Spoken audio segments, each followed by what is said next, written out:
last night after the Warriors lost to the Boston Celtics in Game 3 in Boston, Kendrick Perkins tweeted, "Looked like Draymond was more prepped for his post-game podcast than the actual game. Just an observation. Never mind me, though. Carry on." A reporter questioned Draymond Green as well about whether or not him discussing each of these games is giving the Boston Celtics too much information about the Warriors' strategy. Take a listen. Jake up front. Jake Fisher, Bleacher Report. Draymond, I'm not saying it's why you struggled tonight by any means, but I found listening to your podcast recaps the last couple of games pretty interesting. Are you conscious at all of what you're saying about the X's and O's, the game plans, the adjustments could be making their way back to Boston staffers and influencing their decision-making at all? No. I don't say much different on the podcast than I say to you right here. So, nah. What's the X's and O's that I said on the podcast? You all right? Yeah, actually, the only real thing I noticed that really stood out was you talked about how to cover White, Smart, and Horford differently between games 1 and 2. That was really only... Oh, yeah, that was just contesting shots. If that's X's and O's, then you reaching for something. It's all good, though. Keep going. Reaching heavy. The only thing, you find that they are taking X's and O's away from your podcast. Well, the only thing you said is White, Smart, and Horford. I'm not trying to blow it up. I mean, you went for it, but hey, respect. Appreciate the podcast promo you just gave me, though. The Draymond Green Show. Next time, just mention it that way. Again, just by saying I've been less than impressed by Draymond Green's play in this final series. He's had 15 turnovers and 15 points across 3 games. He had a triple single, scoring less than 4 points on 1 of 4 shooting in Game 3, the game that they lost. And I just don't see the same Draymond Green that we've come to value, especially during this regular season and over the course of the last 8 years. It's clear to me and anyone else that knows basketball that the Golden State Warriors need Draymond Green to be the point forward that has helped them get to this point in the season. Draymond has never been this great offensive player at any point in his career, especially given that he's been playing behind players like Stephen Curry, Klay Thompson, and even Kevin Durant at one point. His role is to facilitate the offense, defend, and to lead, and of course to agitate the other team and take them out of their game. Because he is a veteran player, we would hope that he would rise to the occasion and contribute at the highest level of his ability. This man has 3 rings and has been to the finals 6 out of the last 8 years.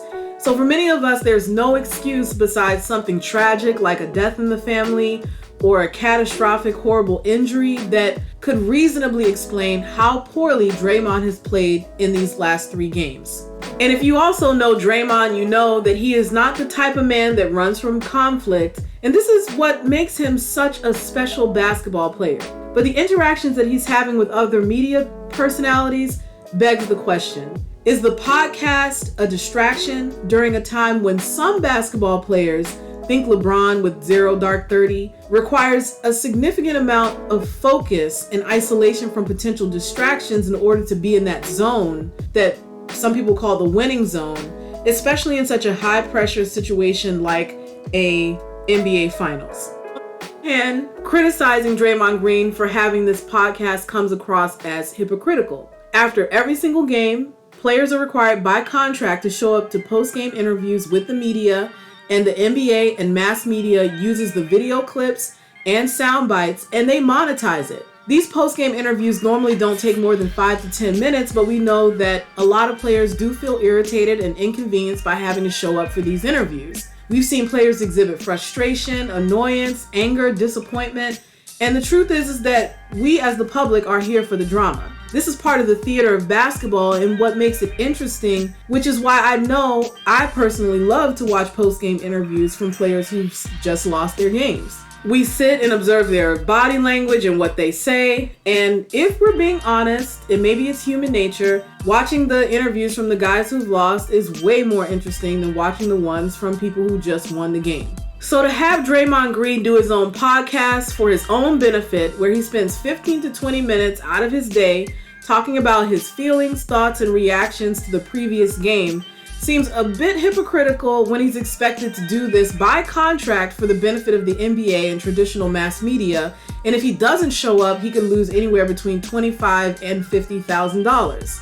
And you can't argue that Draymond Green is spending so much time on the podcast that it's taking him away from focusing in on the series, because this man is a millionaire. He's not editing the video. He's not setting up the camera equipment. His job is simply to show up, make sure he doesn't have crust on his face, and talk for probably 25 to 30 minutes so that they have enough editable content to give us the 17 to 20 minutes that ultimately hits the internet. But there is this idea of a proof of concept. This is a period of experimentation, exploration, and observation where we're trying something new and trying to determine if doing this new thing is a good thing, a benefit, or if it's more of a liability or a negative. While this is not the first time that an active athlete has commented on what's going on in their respective sport, this is the first time in the almost 30 years that I've watched basketball that I've ever seen an active player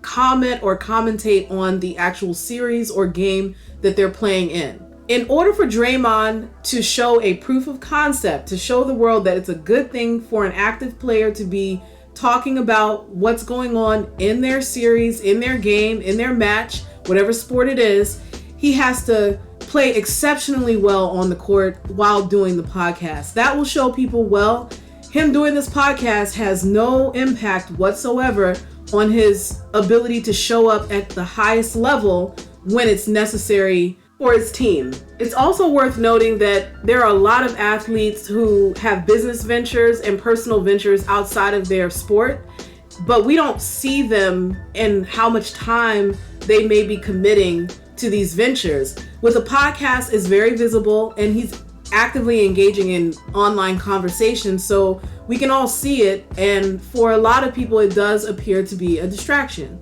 And the fact is that as long as Draymond Green is playing subpar basketball and not playing to the level that we know he can play at, then people are going to criticize or question what they deem is a difference in this circumstance from previous seasons when Golden State was playing in the finals and vying for a championship. And the podcast does stand out because we don't really know what his habits are behind the scenes as much as we can visibly see that he's doing this podcast. He's responding to people who are questioning him, and you are going to wonder if giving into these conflicts and these conversations and giving these conflicts and conversations your energy is the best thing. And we would ask, would your energy be better spent focused on making sure that your team and you are in the best position to win each of these games?